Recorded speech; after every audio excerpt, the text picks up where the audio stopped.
자, 국민의힘 당대표 후보 장동혁 후보 옆에 나와 있습니다. 안녕하세요. 안녕하세요. 네, 반갑습니다. 자, 먼저 저희가 이제 그 장동혁 후보 같은 경우에 SNS를 통해서 우리 우파 국민의 총단결 단일 대우로 투쟁을 하겠다 이렇게 얘기는 하셨는데 네.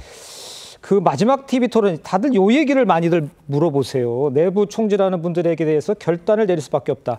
이게 과연 무슨 의미냐? 어떻게 하시겠다는 거냐? 요거 대는데 어떻게 답하시겠어요?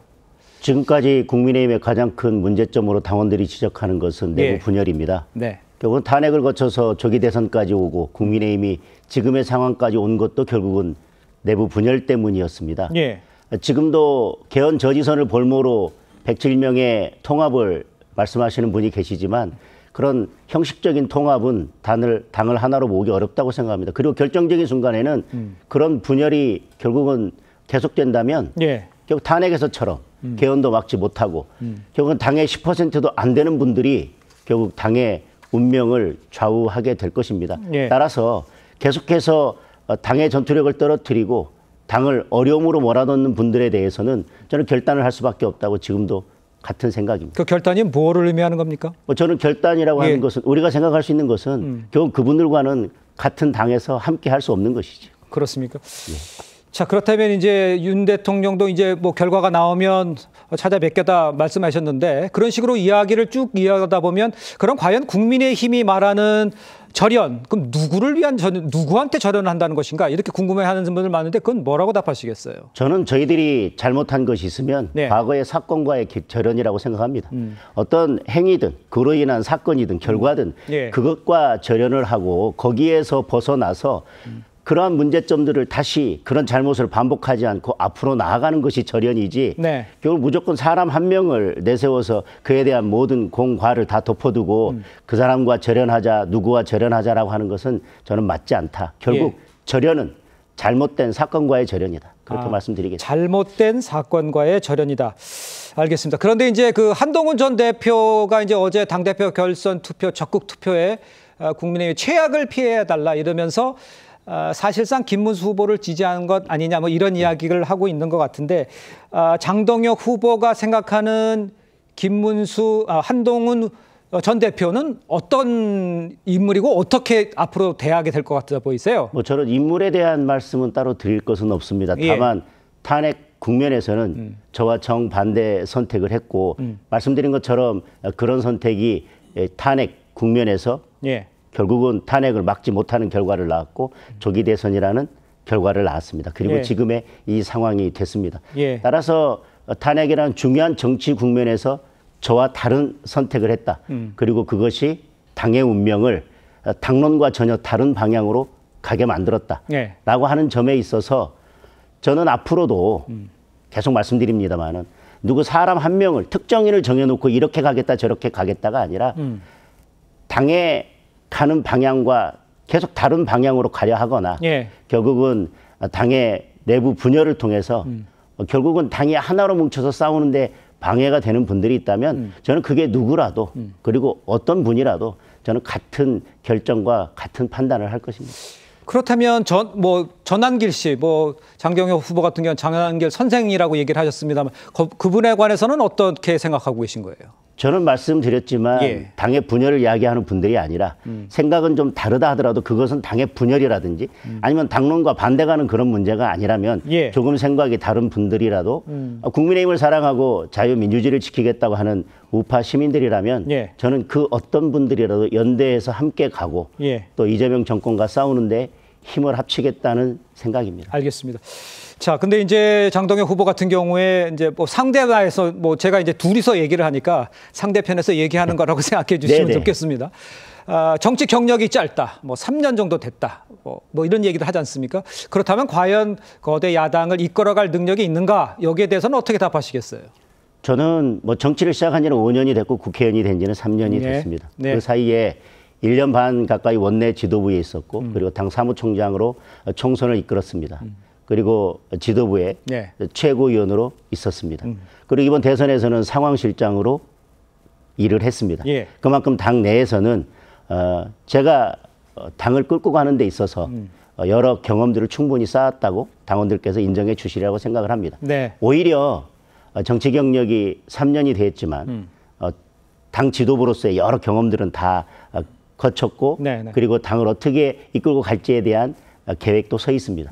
이렇게 짧은 것이 어쩌면 저는 혁신의 열쇠가 될 수 있다고 생각합니다. 예. 오히려 긴 정치 경력은 있지만 예. 결국은 관성에 젖어 있는 사람보다는 정치 경력이 짧지만 충분한 경험을 갖고 있는 사람이 그 혁신의 문을 열 수 있다.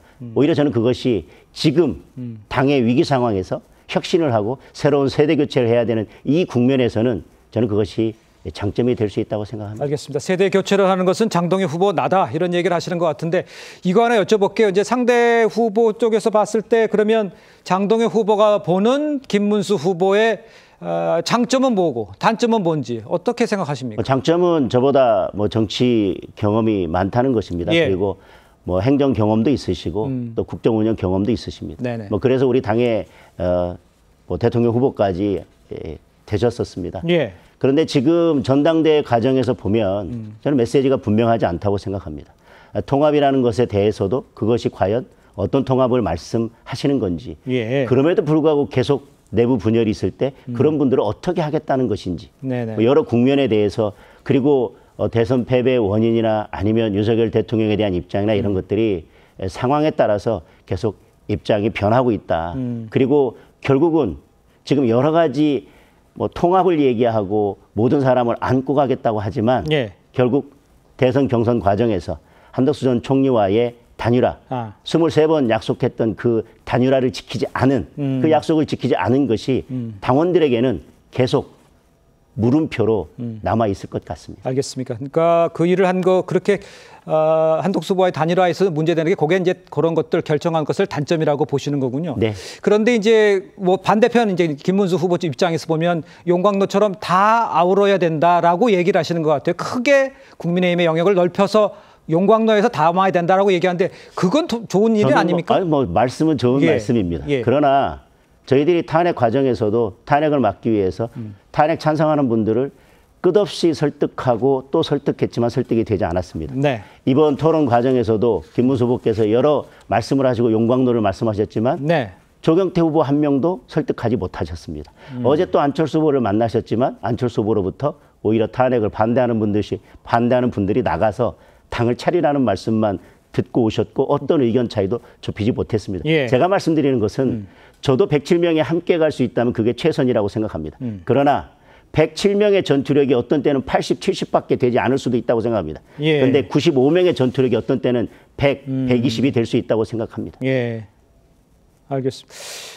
이제 당면 과제가 이제 정청래 민주당 대표가 윤어게인이라는 얘기를 했어요. 그런데 먼저 손을 내면 당대표가 되면 먼저 손을 낼 계획도 있다는 얘기를 하셨는데 이것이 잘 될 것 같아 보이세요? 어떻게 보세요? 어떤 식으로 접근할 것인가? 저는 뭐 물론 저희 전당대회 때 민주당 인사가 뭐 저희 전당대회를 축하하러도 오셨고 또 화환도 보냈고 여러 가지 이제 화해의 제스처, 협치의 제스처를 하셨기 때문에 저희도 굳이 이제는 협치를 거부할 필요가 없다는 취지에서 그런 말씀을 드렸습니다만은 저는 진정한 협치는 더불어민주당과 국민의힘의 힘의 균형이 이루어질 때 저는 협치가 가능하다고 생각합니다. 저희들이 제대로 싸우고 여당의 입법 폭주를 막고 이재명 정권을 제대로 견제해서 결국 국민들께서 우리를 인정해 주셔서 우리가 107석밖에 안 되지만 우리의 힘이 국민의 민심이 얹어져서 여론이 지지율이 민주당과 비슷하게 되거나 아니면 우리가 민주당을 앞질렀을 때 그 힘의 균형을 이루거나 우리가 힘의 우위에 있을 때 저는 그때서 비로소 진정한 의미의 협치가 가능하다고 생각합니다. 알겠습니다. 그런데요, 이런 일각의 이야기도 있습니다. 뭐 장동혁 후보가 되든 김문수 후보가 되든 어차피 반탄파가 되는 거 아니냐. 그렇다면 진짜 그 상황 속에서 국민의힘의 혁신은 이루어질 수 있느냐. 이렇게 물어보면 뭐라고 답하시겠습니까? 혁신은 미래의 일입니다. 그렇습니다. 지금 탄핵에 대한 이야기는 저는 사실 대선에서 이미 국민들의 심판은 끝났다고 생각합니다. 그러나 우리가 전당대회를 하다 보니까 우리끼리의 경쟁이다 보니까 다시 과거로 돌아가서 우리 내부에서 이 과거의 문제를 정리하는 하나의 과정이지 이 전당대회가 끝나고 나면 우리는 여당을 견제하고 이재명 정부를 견제하면서 대안을 가지고 민생 정당으로 나아가면서 우리는 미래로 갈 것입니다. 혁신은 미래의 문제입니다. 우리가 민주당보다 더 잘 민심을 읽고 민심과 더 가까이 가면 저는 그것이 혁신이고 우리가 제대로 싸우는 정당으로 거듭나서 이재명 정부를 제대로 견제하고 대안을 제시할 때 예. 저는 그게 혁신이라고 생각합니다. 자꾸 혁신은 미래의 문제인데 예. 그것을 자꾸 과거의 문제로 돌이켜서 과거의 문제를 연결시켜서 당신들이 혁신할 수 있겠냐라고 하는 것은 저는 잘못된 비판이라고 생각을 합니다. 제가 짧게 더 하나 더 여쭤보면 결론적으로 정치는 사람이 하는 거 아니겠습니까? 그렇습니다. 근데 누구는 안 되고 누구는 배척하고 이렇게 해서 과연 단일 대우로 땅땅하게 뭉쳐서 민주당을 공격할 수 있을까? 이건 어떻게 보세요? 저는 기본적으로 같이 가자는 것입니다. 같이 가자는 단일 대우로 것이다. 가자는 것입니다. 네네. 그러나 여전히 반복해서 당론을 어기거나 여전히 내부 분열을 조장하는 분들에 대해서는 예. 그분들이 우리 당에 있다고 해서 우리 전투력에 도움이 되지도 않고 민주당과 싸우는데 도움이 되지 않을 뿐만 아니라 오히려 우리 국민의힘에게 마이너스만 되기 때문에 그런 분들을 계속 안고 가면서 우리가 내부 분열을 끌고 갈 수는 없다. 그 불씨를 안고 갈 수 없다는 것입니다. 예. 저도 기본적으로는 예. 107명의 하나로 뭉쳐서 가는 것, 그것이 저는 최선이라고 생각을 합니다. 알겠습니다. 그 마지막으로 이제 또 최종이 남아 있지 않습니까? 결과가 이제 기다려질 텐데 당원 또 국민 여러분께 마지막으로 말씀 있으시면 한마디 해주시죠. 장동혁이 결선에 올라갔다는 것 자체가 저는 기적이라고 생각합니다. 그리고 여러분들께서 장동혁을 결선에 보내주신 것이 혁신의 시작이라고 생각합니다.